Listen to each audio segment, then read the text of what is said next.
Heat around the equator. Hot summers in the Mediterranean. Spring, summer, fall, and winter in New York. Snowstorms in Greenland. And icy temperatures at the South Pole. The global climate can be divided into multiple zones. Here, a range of factors come into play. Among the most important is the sun. Depending on the position of the Earth relative to the sun, it heats the land and water more in some places and less in others. In this process, warm air rises while cold air sinks. This results in wind, water vapor, and rain clouds. All this contributes to climate distribution. There is a line around the center of our globe called the equator. The regions surrounding this line are the tropics. Since the sun's rays hit the Earth here almost straight on all year round, days are basically the same length and also just as warm whatever the season. Depending on the altitude, temperatures range between 50 and 0 degrees Celsius. The tropics are home to rainforests with lots of precipitation, where plants grow in abundance, as well as extremely dry regions, such as the savannas in Africa. Adjacent to the tropics are the subtropics. The summers are very hot, but the average temperature of the coldest month remains below 20 degrees Celsius. The subtropics include a number of deserts, as well as the Mediterranean region. Here the summer months are relatively dry, while in winter plenty of rain makes the landscapes flourish. And then there are also regions where every month brings scattered showers. Different plants flourish here at different times of the year. The temperate zone, which includes New York, is defined by the familiar seasons. Winters can be icy cold, with a maximum of 4 daylight hours in some areas. On the other hand, summers are pleasantly warm, with up to 16 hours of sunshine. This zone is primarily home to deciduous, coniferous, and mixed forests. With the subpolar zone, we move farther still from the equator. Sunlight hits the Earth at a very shallow angle here, which is why the days in summer can be extremely long. Temperatures are typically just above freezing, and there is lots of precipitation.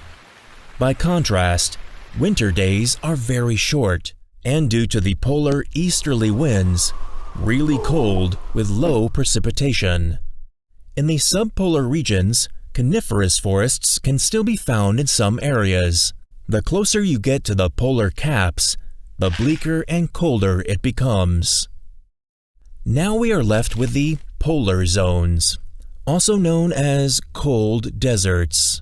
At the North Pole is the Arctic, with lots of lowland. At the South Pole is Antarctica, with lots of mountains. Almost no plants grow in the polar zones because the conditions are far too poor. In the summer, it stays light throughout the day and night, while in the winter it remains dark for almost half a year. Temperatures rarely exceed 0 degrees Celsius. These climate zones can be divided further, such as into biomes or vegetation zones. The boundaries between climate zones are rather blurred. As a result of global warming, the zones are moving, making all regions warmer and drier. So it's possible that New York may eventually look like this in the future.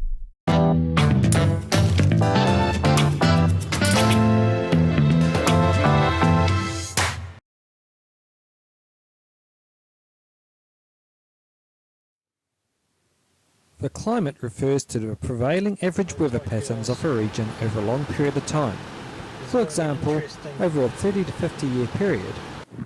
Weather is the daily atmospheric conditions consisting of precipitation, temperature, humidity, wind, and sunshine. Around the world there are different climate zones.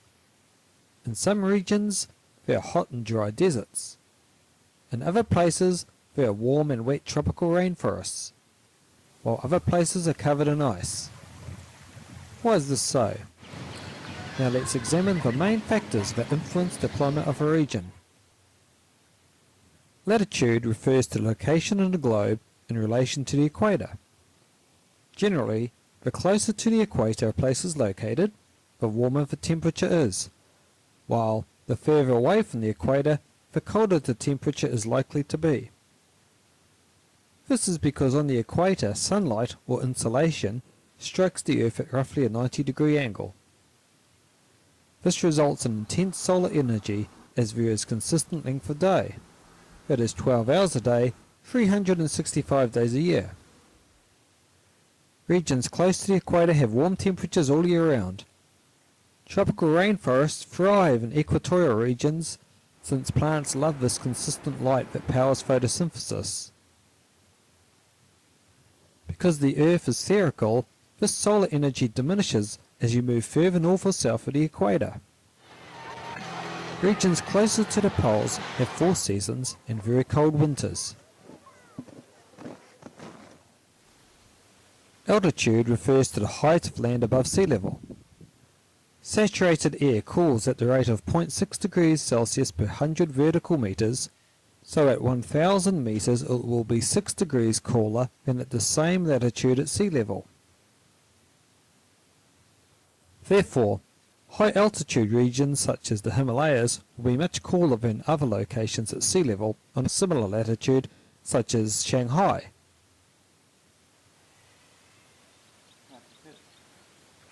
Mountains can also influence climate in other ways.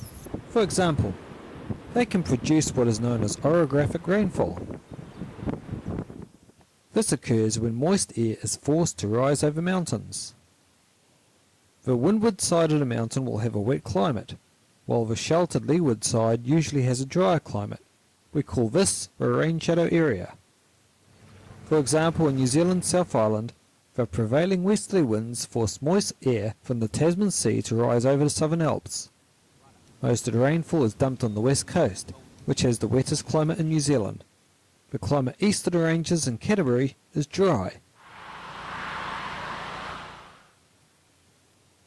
Relief features can also cause wind funneling. Cape Horn, for example, is infamous for its winds due to the wind funnel between Cape Horn in Chile and the Antarctic Peninsula. Another windy place affected by relief is Wellington, the capital city of New Zealand. This is due to its location on the Cook Strait, the waterway between the North and South Islands. This tunnel is having the effect of being an artificial wind funnel. It's blowing like crazy here. It's the same effect that you get in the Cook Strait, where the North and South Island are your 2 land masses and the wind is pushed through the Cook Strait.